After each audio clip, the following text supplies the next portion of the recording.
Hello, everybody. Welcome to another discussion of To Your Eternity. We are talking about volumes 13 and 14 today.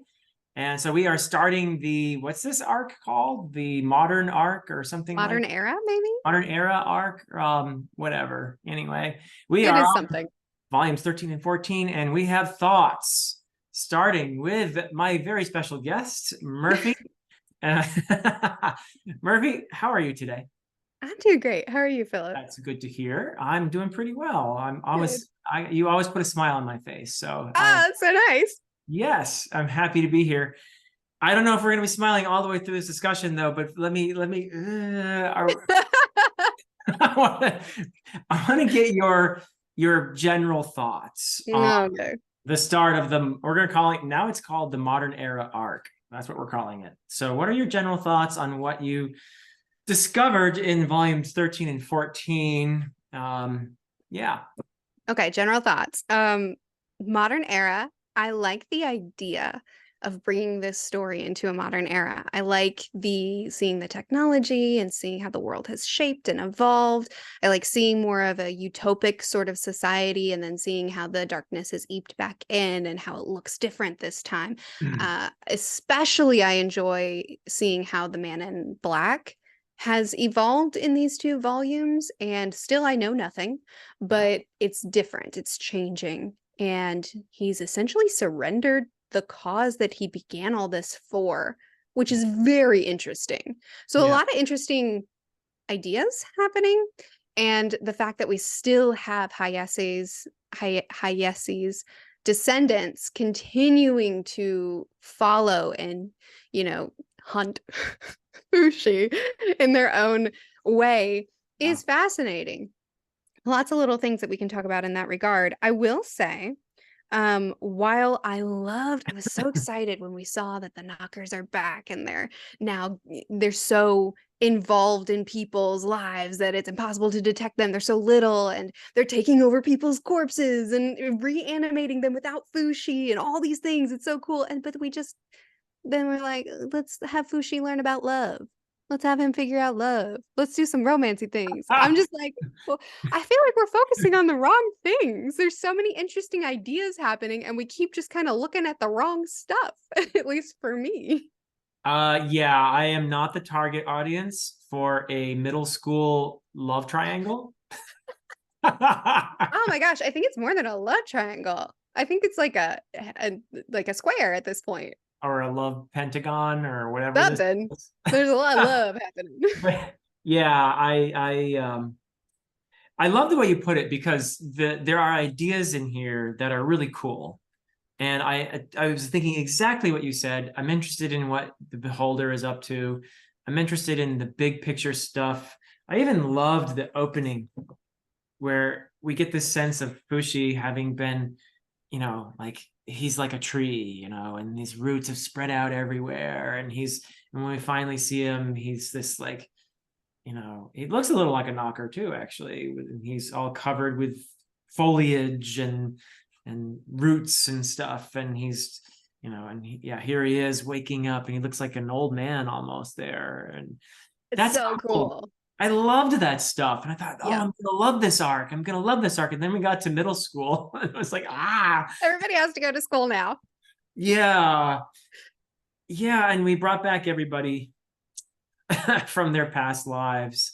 Fushi just sort of, I don't know if careless is the right word, because he just, I guess, naively, I guess is a better word for it, reanimated all these people, and they popped into, hundreds of years have gone by, so they don't know anybody alive now, and they don't know where they are or anything, and so he kind of traumatized all his friends with the intention of, oh, I just thought maybe you'd like to see your home first before we all got together.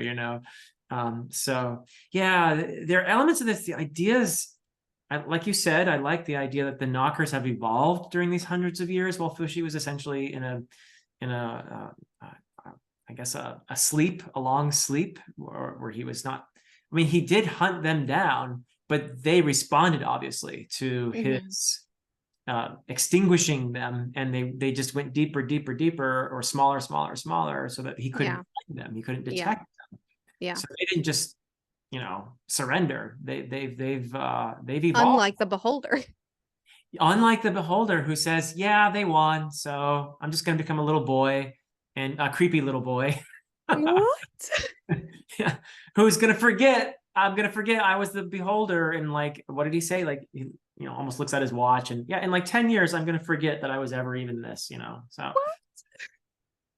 So I guess he's just like, here's this mess, Fushi. Good luck. Yeah, I made you for this. I literally made you for this, but now I'm abandoning you to it. And then Fushi still feels some sort of responsibility for this earth that he's helped to shape in many ways. Yeah. And then, but two, also you have people like, I've forgotten her name now, Hayase's descendant. Do you remember Mizuha. her name? I'm sorry? Mizuha. Mizuha. Like Mizuha, who she killed her mom. She killed her own Yeah, mother. she killed her mother. But like Yeah. she doesn't seem to remember it or really be understanding. So that must have been the influence of the knocker as well, I would think. I don't know, because we can't tell that. So, so the knockers took over. Look at that. Yeah, I mean, that's horrible. That's some serious stuff. And this is the first one that I noticed anyway, where we had a warning label on this. Oh, did we? I didn't notice. Yeah, this one has a warning. This volume I'm just reading word for word here what it says. This volume contains mentions of suicide. If you're experiencing suicidal thoughts or feelings, you're not alone and there is help. Call the National Suicide Prevention Lifeline. That's So, great. yeah, which is good, because Mizuha was definitely asking suicidal questions, like if asking Hana, if I died, would you care? Yeah. And stuff like that, and really feeling like her life doesn't have much purpose. And I think a lot of that is to do with her relationship with her mother, which that was actually, among all the middle school stuff and everything else, I thought one of the more interesting aspects of this was the relationship with the mother, which is very Yes. fraught. And we need to talk about that, I think, Yeah, because let's do it. Let's the do it. mother, yeah. What's your sense of why was the mother treating Mizuha that way, and also her own father? So what was the mother doing there in terms of pushing this young lady to be perfect at everything, and not allowing her to be friends, and moving all the time, it seems, and isolating her daughter and all that? What's your sense of what was going on there? Yeah, I take it as her running from fate. Her she wanted to separate her from her dad because her dad was continuing this line of Grandfather. devotion to food. Yes. Yeah. Yeah, the mom was trying to Yeah. keep her from the mom's dad. So granddad, you're right. Yeah. Yeah, so he was continuing this tradition, this religion or Guardians. cult or what's Yeah. that? The Guardians, they're The called. guardians. Yeah, he's continuing this tradition and she doesn't want her daughter to fall into this. She was able to get out of it and she knows, I assume, that there's some sort of compulsion that they have within them that they can't fully resist, and it is something that turns them into some sort of psychosis. It affects them mentally to where they lose control of themselves. And I mean, we saw it in what was the fella's name Oh, from the last arc? Kahaku. Kahaku. We saw it in Kahaku when he lost control of himself and he was killing people, and we see it in her now. So I think that she just knows that this is something to keep her daughter away from. So she was constantly moving, constantly keeping her away from granddad, constantly trying to run from it. I also think that's why she hid that hair tie, because it had the feather in it, which is, the feathers are kind of a symbol of the guardians. But she was also lying, and she was also doing things that ended up having the opposite effect. Right. So the mother had good intentions, I like to think.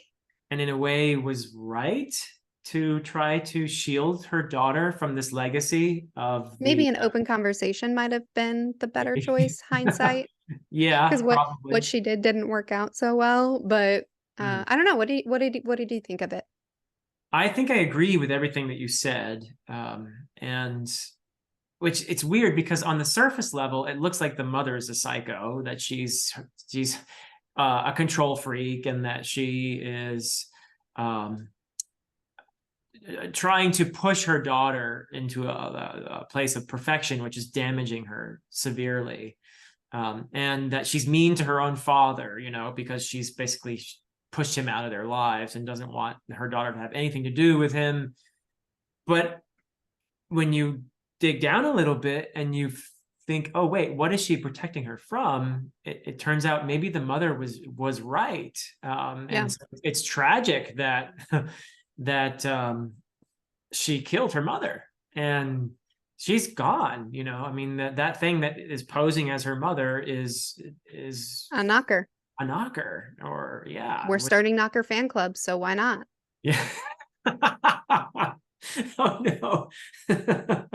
It's a good thing there's some around then, I guess. so I felt bad for the mother, actually, because, and even though on a superficial level she looks awful, she's kind of right. And what she was doing to her daughter was doing harm. So she wasn't entirely right in the way she was trying to protect her, but at the same time, yeah, I mean, the only person in this lineage that we've seen who's tried to leave it behind, I think, right? As far as we're aware, yeah. So how did she get to a point where she was able to say, this is messed up, I'm leaving this, Yeah. And I think from the perspective of the readership, which I think this series is targeted at a younger readership, Uh-huh.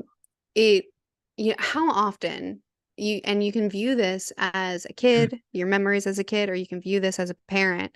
How often do parents try to shield their kids from things with the right intentions, like you're too young, you're not going to understand, but this will harm you. This is bad for you, right? And the kid, their limited perspective, they're like, you're keeping something from me, you're trying to control me. Mm. And then they end up going in that direction as well. And it's like, it's that balance of, it is my job to protect you from things that will harm you. It is my job. But then also that balance of, okay, at what point do I start explaining things to you instead of just telling you, so that we can have a dialogue and you can understand why, instead of just being forced to obey. And, it's, as a parent, it's incredibly difficult to know where that line is. Yes, it And is. this is kind of a display of that very familiar dynamic in any household. Yeah. So yeah, it's often the tough parent who is, from the kid's perspective, the bad guy, Right. and she's probably acting out of fear, knowing the legacy of her family, and trying so hard to isolate her daughter from it. And it backfires in the worst way, because she ends up stabbed to death by her own daughter, who doesn't remember doing it. So there's a lot of, and this is something we see in the real world, the repetition of trauma, the legacy of one's Right. family. And so it's interesting how it's been passed down the generations. And you see so many, from our perspective, having read the earlier stories all the way from Hayase all the way up through Kahaku, you can see it in her eyes, and that's well done. That aspect of this is fairly convincing. So I will praise the Yoshitoki Oima for that aspect of this, for sure. Even as I was like, Yeah. And I think, go ahead. go ahead. Oh, the Sorry. last thought, even as I was feeling kind of Yeah. nauseous from the middle school stuff, but yeah. Yes. Yes, and we can talk about that too. I think another thing on that same topic that she did really well, that was very quick and subtle, was the mention of Hayase's legacy, specifically from her granddad, this girl's granddad, that, he spoke of her as this great guardian, this great protector, someone who sacrificed herself. But we were there, we were present for this, and we know that it looked really different. It was more of an obsession, and it was more of a taking. She tried to force herself on him. She was like it was this very twisted, bad dynamic. But her legend paints her as a hero. And that's something that we see a lot in the series that we enjoy, and I always appreciate is seeing how history morphs from the perspective of people who are hearing the story over a long span of time.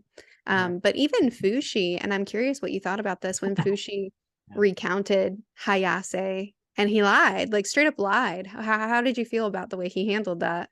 Yeah, I was you brought my mind right to that scene. I think he was trying to be protective of her in that moment, and of her, I don't mean Hayase, I mean now I forgot Mizuha. Mizuha. I feel like he was trying his best to be protective of her, knowing that she's already traumatized and that she's under terrible stress, and she doesn't need to hear right now, oh, by the way, you're the descendant of a psycho and you're probably a psycho like her. She needs to hear, yes, your great, great, great, great, whatever grandmother was a very nice person, was very kind. And I think you can be that too, and I Yeah. feel like he lied out of a sense of compassion. He's trying to calm this person. And so he doesn't need to bring up that legacy, but it is ironic that he was there. He saw her. He saw the harm she did. She killed people he loved. And that comes up as well. It's like, how can it's Tonari who says to Fushi, how can you hang out with her knowing that she's basically the legacy of the person who hurt the people you love? I loved that scene for her when Fushi tried to mend that relation, or rather develop that bond, because Fushi is such a pure person. He wants so badly for everyone to have the best that they can have, to have a good life, to be forgiven, to grow, to be given all the chances. And even though this is a descendant of Hayase and he's had terrible experiences with this line for so long, and even though she's exhibiting similar behaviors and this kind of obsession, and that is sort of building and her losing control, he still is just like, you're a person, so you're valuable. Yeah. But I love when he tries to force this relationship between him and Tonari, or her and Tonari, that Tonari is just like, I'm sorry, I don't have any interest in being friendly with you. And she has every right to that. She has every right to choose not to be friends with someone who has genuinely caused her and her people harm. Yeah. Yeah, I feel like that Oima was doing the most of all the friends that Fushi revived. Mm-hmm. Some of them just are there for jokes. Others are there for, it doesn't seem much purpose. There's just too many of them, maybe. I don't know. But anyway, I liked what she was trying to explore through Tonari the most. I agree. Yeah. I agree. And Speaking also, of which, oh, yeah. sorry, go ahead. Oh, and I thought it was a little comical too, how she's mad because Fushi brought her back as a youngster. And she's like, why, I spent so much time building up all the immunity to all those toxins and poisons. Why'd you give me this Why form? did you make me a little kid, Everybody else gets their older form. Why this Yeah. for me? Yeah. And then she's forced to go to middle school because of it. Yeah. Oh, poor thing. I Oh, felt the bad for her. shame. Yeah. Yeah. Yes. Speaking of the characters kind of getting relegated to smaller roles or smaller characterization, I didn't love the characterization for March for No, I didn't this. either. I did not. Yeah, right? She kind of just turned into this reactionary character, Yeah. big cries, big reactions, big feels, but like she lost herself, I think. Yeah, they're almost, because there's not enough page room for all of them, they're almost turning into stereotypes of themselves. I think so too. Like Messar is going out I was and about to bring up Messar. yeah, I mean, he's just kind of doing He was his. such an interesting character, and now he's just the meanie that's hard to get along with. Yeah, I mean, is it supposed to be funny that he's being a jerk to other people all the I think time? it's just to show that different personalities don't all mesh perfectly Yeah, together. yeah, I mean, we had a couple of scenes that showed that their personalities aren't perfectly meshing. It's Fushi, these are bonds that he's made over time, and these are people he loves, but when he brings them all together, they're not all friends. So it's not working. yeah. Trouble in Paradise. Yeah, I think. Yeah, and I'm curious to see if we'll explore that, because I think that that's a really interesting idea for what Fushi is doing to comfort himself, and the fact that, and that's true, I think, in life too. I'm sure you can look back and think of friend groups that you've had over the span of your life that are like, these are my people. But if you brought them all together again, Uh-huh. would it all work like you would hope? Probably not. Probably not, because people move on, they change. Yeah. Yeah. How did you feel about the scene when they all went shopping together and Fushi, you know what I'm talking about already? I think so. When When he Fushi's got the looking at dress and they were like, "That's not for outfits, you." I'm right? sorry. Yeah, he was looking at outfits for girls, and Right, right, right. And his reaction was like really intense. I mean, it yeah, makes sense to me that he would shop for men and women because he has both forms, but his yeah. reaction was like very strong. How did you take that?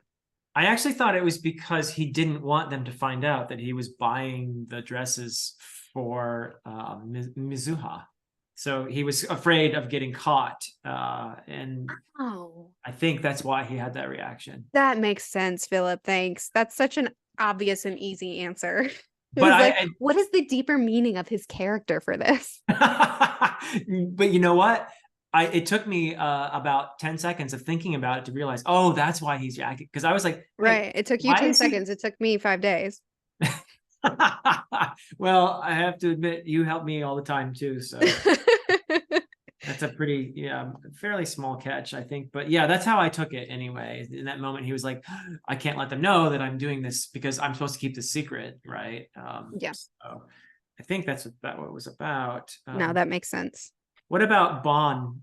What did you think of Bond becoming? I mean, first of all, he comes alive in the sarcophagus, and he's in like and they're kind of expecting him. So somebody's been waiting for this day, and they had this foundation, and he's loaded apparently, right? Which is Yeah. convenient. You can just say, yes, the foundation will pay for that.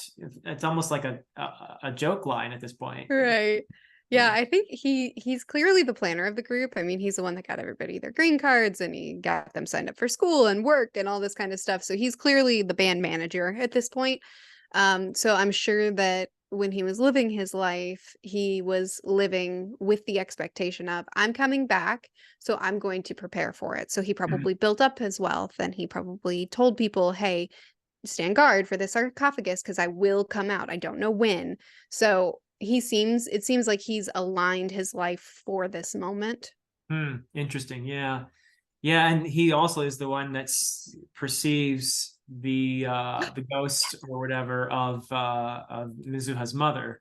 That was such a good scene. Yeah, yeah. That was a good moment, I thought, as well. Yeah, when she was just like there behind him. That was another scene. I think that was in the second volume that we read for this section. And I was like, oh, there were several scenes that we did, and I was like, okay, I'm ready. I'm excited. And I was like, this is what we're gonna focus on. This is what we're gonna do. And then we'd get back to like The middle the school. middle school stuff. Yeah. And I was like, why do we keep turning our attention here when there's so many interesting things happening? And then Fushi even makes a body for her, but she can't inhabit it. And is it because of the knockers? Apparently, because a knocker is already running around in her form, I Didn't guess. know that if it's a knocker running around in her form, that now she can't, because this is her spirit, it belongs to her, so she should be able to have her form too, you would think. You But I would think, guess the universe won't allow two of one form running around. Doppelgangers aren't allowed. yeah, or the knockers are just way ahead of Fushi now, which is a scary thought to think I vanquished my enemy and then you find out what no, actually no, they're like 15 moves ahead of you and you're about to get, you're about to lose the chess game here. Yeah. Uh, Have you ever read the Three Body Problem trilogy? no, but I know what the premise is. Yeah. I'm currently reading it and there's some parallels there. But anyway, Oh, yes, interesting. that the feeling that kind of lulls you into false security. And then it turns out not only are they here, but they're undetectable and they're everywhere and they're blocking us from being able to do what we want to be doing. Pretty cool. Yeah. And then there's a little girl that The they little girl, that's what I have pulled up on my iPad right now. Yes, okay. that scene was crazy. Super creepy. And apparently Fushi's like, no, I can't do it. I can't stab her. He turns back and then she stabbed herself, I guess, right? That's what Yeah, happened. yeah, yeah, yeah. She grabbed it. He was ready to kill her because of the knocker, because it's like, okay, this is my job. This is what I do. But he couldn't be absolutely positive that she was a knocker. And Mm, two, probably I would think the fact that they're potentially everywhere. It's like, what good does it do for me to start just Kill going on a one. killing Yeah. spree? Yeah. But Bond is there So and he's saying, her spirit is saying, please kill that body because, right, right.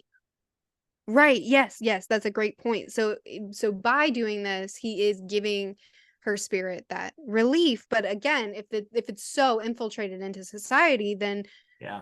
is Bushi just gonna go on a killing spree? And if he can't verify without Bond's help, then I don't know. You can make mistakes. But anyway, he Yeah. hesitates. She grabs it and stabs herself, and then looks at him. Ugh, with So that look. creepy. That is so creepy. Oh, Uh, yeah. yeah. Yikes. Yeah. So that's another scene that I was like, oh, we're going somewhere. And then we just move on. And I'm like, let's explore this. And I'm sure we will. And I'm sure our commenters are probably like, just give it a minute. But Yeah. yeah, this was another scene that was really, really exciting that I would have loved to dwell on longer. Yeah. But at least there are these scenes, I think we're having moments that are keeping me interested. So I'm not Yeah. gonna bail. I'm gonna read Yeah. the other, what do we have left here?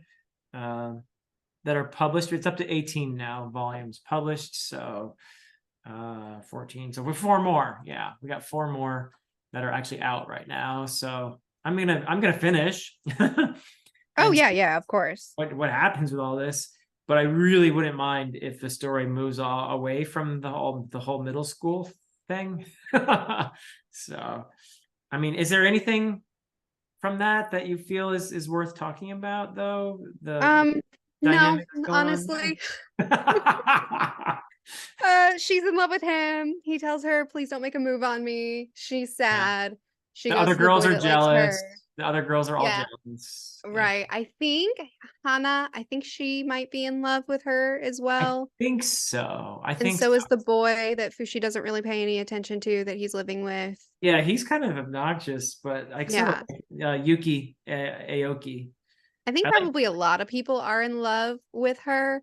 So like it's one of those things. Everybody's affection is turned towards the perfect girl, and then the perfect girl's affections are turned towards the perfect boy, and then the perfect boy doesn't want the girl, and then so everybody has feelings about it. And Fushi's like, why can't I love someone? Why don't I have these feelings? Am I not human because of feelings? So then I go be a turtle, and then I have eggs, and then I don't know.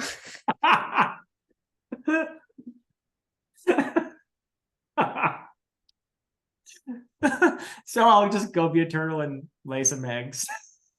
I mean, I get it. He's searching the earth. He's going into different forms. He's trying to figure out his purpose. I understand. Then he's I just embarrassed don't that care about he's this embarrassed by particular. laying the eggs, right? That was really funny though. Yeah, that was actually funny. Yeah. I don't know. Do you have anything to say about this bit? I think you said it beautifully. I Okay, have nothing to add great. whatsoever. Yeah, except that she's obviously in love with. He's the one, right? That Mizuha is saving herself for, or whatever. Is Fushi. So Yeah. I feel like she knows more about him than she lets on at first, right? Oh, I mean, yeah, she could have gotten some information from Granddad. Yeah, yeah. I mean, she first hears his name, she's like, Mm. Fushi, huh? Yeah. So yeah, there's something planned, I think, a little more than it looks like on the surface, on her part. But Any yeah, predictions on where it's going? uh, no idea, no idea. I mean, somebody's gonna die. I can tell you that. Okay. I feel awful for. I don't know. Are we gonna? I feel like the first part of the up to the modern era arc, we had uh, big time jumps.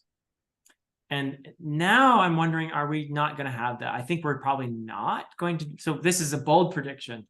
We're not going to have time jumps. We're gonna stick with this crew for the rest of the volumes. Next volume, everyone's dead. Like there Next being generation of spaceships. Hayase. Yeah. Yeah. I will say, if Fushi does learn to have a human affection, human love, which I don't even think he needs for this story, but if he does learn it, I really hope it's not for this line, because this line of descendants, there's a distinct pattern, and it doesn't feel Right. organic. It feels like there's something tying them to him. So like I'm never gonna buy that romance. No, I'm not either. It's highly dysfunctional. Yeah. I wouldn't be a romance I'd be cheering for at all. Yeah. And I don't think that's what the story is leading us to. I'm just Yeah. throwing out there that I hope it doesn't take us there. No, I think it's a tragic legacy all the way Yeah. going back to Hayase, and I feel bad for Mizuha, because it seems like with a lot of them, there is conflict within them. Yeah. Not so much with Hayase; she was just completely bonkers and obsessive. But with a character like Kahaku, I felt bad for him at times because there was a part of him that really was trying to do the right thing. Oh yeah. He was Yeah, definitely, I agree. He was the most humanized and easy to feel compassion for right. of the group. I mean, all of them have some sort of supernatural pull on them that they can't do anything against. So there is, you can have compassion for all of them, but that doesn't mean that I just want the, like, I don't know. Yeah, no, it's not a healthy kind of obsession, that legacy Right. at Mizuha. I wouldn't mind seeing her cured of it somehow or Mm, other. Like, so is this still the Phi of Hayase that is affecting her descendants? Is this still it's her hard to will? say Is it how her much of will? it is the Phi and how much of it is the knocker, because it Mm. could be that this knocker that was in their arm, all this time, it could be that this same knocker or a knocker similar to it is now in them. Because I thought that Kahaku took down the knocker. It was in his face when he fell in that molten um whatever it was. Sorry, one second. My Fire. daughter just walked into the room. Oh, no problem. Here, let me Sorry. pause. Okay, so we're back. So yes. So yeah, I don't know if we solved anything there, but we are gonna find out, I guess, what happens. The legacy of Hayase and We'll sort it out. I mean, Mizuha did technically commit murder here, so I don't feel like Oh, she's for her mom, right. mom. Yeah, so Yeah. But I did don't. she or did whatever it is, the force that's compelling her? Aha, because she doesn't Yeah. remember it. No, no. And I just went back and looked a little bit ago, and she had the knife in her hand and she was looking at her phone and she was like, "Hey mom, dad said that he's going to be late." And then she looked down and she was like, "What's this? Why am I covered in blood? What's going on?" And then she walked into the room and saw her mom and was horrified. So she literally was trying to talk to her mom. She thought nothing had happened. And Okay. there was no one around for her to be acting for. And Fushi So showed up at the scene. And he was like, "Oh, yep, I see her. I can smell her scent. I can see her prints. Must have been she did it." Which makes me almost think, "Oh, maybe this is actually we've been misled here. maybe you might be right. Maybe she didn't do it, and is being made to think she did it in order to push her somewhere." Did the Yeah. knockers set this up? Are the knockers doing this and manipulating her? In which case, she's really a victim, and that's awful. Yeah. Yeah. Yeah, So we'll see. now I get, because how would the knocker have known to possess the mother's body, right? Right, unless there was some greater plan happening.